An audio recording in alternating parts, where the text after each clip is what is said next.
When I returned, the driveway was empty. My nameplate was gone, just 2 small holes left on the gate where it used to hang. My mother stood by the porch with a strained smile, while my sister leaned casually against her shiny new white car. The picture of arrogance. "You're back early," my mother said. I glanced past them. The curtains were new. Fresh paint. I asked quietly. Mine wasn't that color. My sister smirked, twirling her car keys. "Bad news, genius. You don't live here anymore." I didn't respond. I just looked around, taking everything in. They laughed, sharp, rehearsed laughter that had been waiting for this very moment. My mother crossed her arms. "We sold the house. Needed the money to pay off your sister's debts. You were gone too long." I nodded slowly. "And it never occurred to you to ask me first?" My sister scoffed. "Ask you? You're the one always preaching that family comes first. We just followed your advice." They were waiting for reaction, anger, tears, maybe even pleading. But I only smiled. A small, calm smile. My sister's expression faltered. "What's so funny?" I looked up at the balcony, the same one where I used to sit as a child, watching my father drive away to work. "Nothing," I said. "Just thinking how poetic this all is." She rolled her eyes. "Poetic? You're homeless." "Maybe," I replied. "But tell me, when did you finalize the sale?" "Last week," my mother answered proudly. "Got a great deal, too. Cash payment. The buyer's name was—" "I know." I cut in gently. "I recommended him." Their laughter stopped. It had all begun 6 months earlier, our last family dinner together. My sister had been crying again about her debts. Bad business choices, bad relationships, bad judgment. My mother called her a victim. I called her careless. That's when I learned love doesn't always blind. It decays. I paid off that final mess and promised myself it would be the last time. But a few weeks later, I noticed odd activity in my property records, access logs, financial documents. My mother's name appeared where it shouldn't have.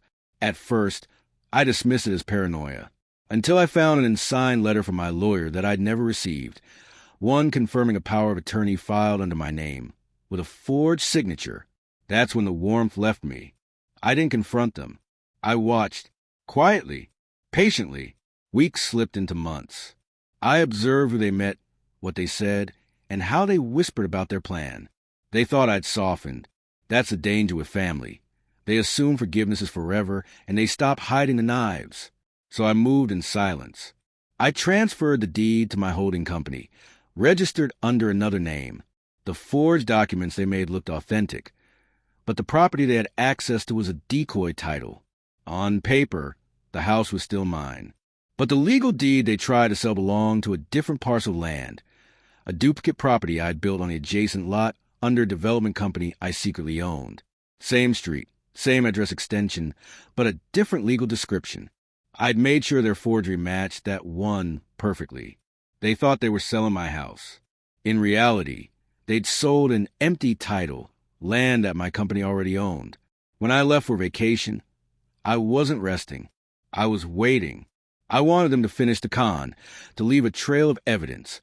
Forged authorization, fraudulent sale, tax evasion. So when they mocked me today, I didn't feel anger. I was simply waiting for the moment they asked the wrong question.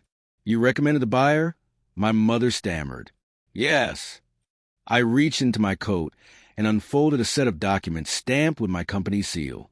"He works for me, my development firm." My sister let out a nervous laugh. "You're bluffing." I handed her the papers. "Read it." Her face drained of color as her eyes scanned the page.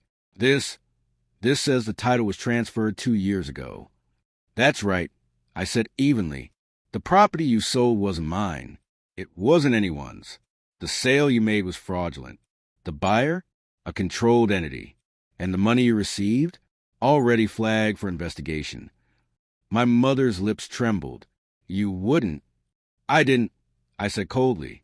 "The law will—" They stood there frozen, speechless. I stepped closer, lowering my voice. "You forged my name. You stole my home. You laughed in my face. And you thought I'd come crawling back, begging for mercy. I pulled out my phone and pressed play. Their own voices filled the air, recorded from a week ago. He'll lose everything. Let him cry. My sister's eyes widened.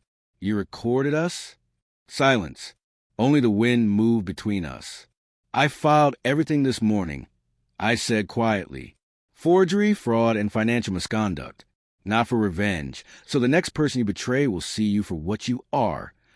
My mother whispered, you can't send your own family to jail. I glanced at the house one last time. You already did. By evening, the police arrived. I didn't watch them being taken away. I didn't need to, because my real house, the true one, stood just beyond the next gate. Same design, same balcony, but untouched. I unlocked the door and stepped inside, breathing in the silence. I wasn't smiling anymore. I didn't need to. Some debts can't be settled with money. But justice settles everything with precision.